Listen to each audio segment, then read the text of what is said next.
What's up everybody, this is 13 with Superior Mobile by 13 and this is Jeff's 2018 Dodge Charger. Now if you want to see the details on the previous headlight build that I have done right here, you're going to have to look into my YouTube archives. There is a video on that. It is an MD2S projector retrofit, so it is purely a lighting performance package as being able to see at night that has been on this. This time it's in the shop and I am making a video because it stands as an excellent example of a question I get asked a lot, which is what happens if I get into an accident and the headlights are damaged? And that is what happened to Jeff. Unfortunately, he got into a fender bender where this whole front left section got into a little bang up and the bumper had to be repainted, fender, hood, and the headlight got damaged. It is over here. So the outside got scuffed up pretty badly, but on the bucket itself, pretty much all of the tabs were broken. So this definitely needed to be replaced. So what the body shop does is it puts the OEM headlight back onto the vehicle and leaves that side alone, which is all modified, and then the modified one, which is now what we see here, was put into the trunk and then brought over to me, and I performed the swap. Now the swap will vary depending on the install obviously, but on this particular one it involved all of the internals. This is the OEM projector,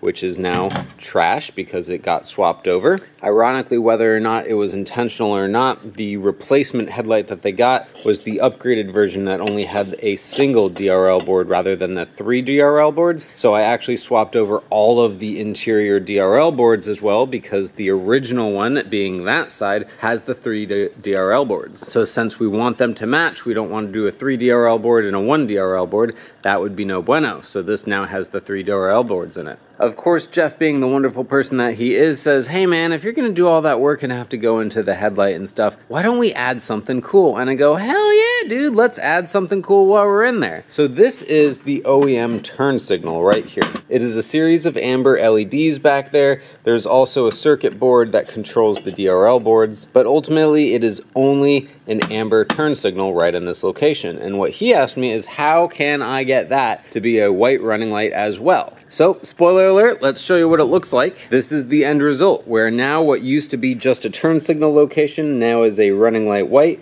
It matches with the OEM DRL white. They are slightly different hues of white if we're gonna get really picky, but honestly, I don't think that we should because it looks good. And in case you were wondering, this is what it looks like with the turn signal. Ta-da! It's still got the same amber turn signal in the amber turn signal location, but we still have the running light white there. So, how did I accomplish this minor task? The first thing to note, which is of utmost importance, is that we are running the OEM DRLs. Those factory DRLs mean that once we remove that diffuser and we remove that little diffuser, as you can see, those are our turn signal LEDs. Because we're running the factory DRL, this circuit board must remain, meaning that these LEDs must remain. So what I did, which I'm not too terribly proud of, but it seems to be quite effective, is that I took a 6-inch profile pivot switchback strip and I used black epoxy and I slathered over all of it in order to mute that out, and I stuck it right on there. I did not put back this diffuser because that was unnecessary, but I did put that diffuser back over it. And then basically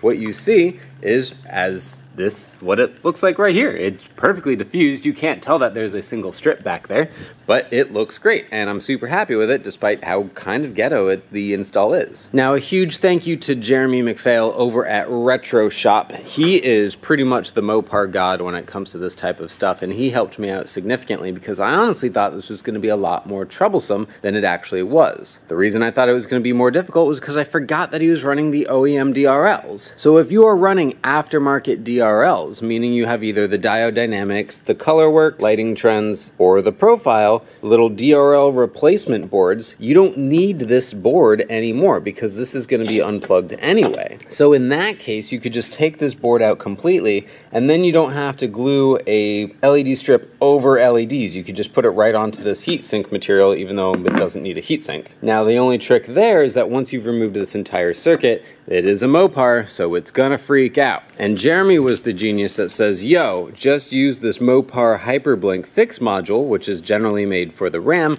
However, these little magical black boxes could remove the Hyperflash fault error that this vehicle would produce if we completely disconnected this board. In this instance, it wasn't necessary, but it was really nice to be prepared, and now I've got some other random thing in the shop waiting for the next sort of problem that comes my way. Now that I've got the headlights on, all I really want to say is that this was a really fun installation. It was something that I thought was going to be a lot more difficult, and it ended up being very simple. Jeff proposed to me, and I was like, man, I don't really know how I'm going to pull that off. And of course, with Jeremy's assistance, it was super, super easy, and I am very grateful for both my customers and fellow shop owners for their support, and I love it. There won't be any product or pricing information for this particular build in the video description because the majority of the work performed on this job today was repair work, and that's just treated as a case-by-case hourly rate. However, feel free to check out any of my other build videos for tons of really cool things that I've built in the past, and especially a lot of chargers. I've got this vehicle about memorized as far as bumper removal, that's for sure. Thank you so much for watching, guys. This is 13 with Superior Mobile by 13. You have yourselves a wonderful day. I'll talk to you later. See ya.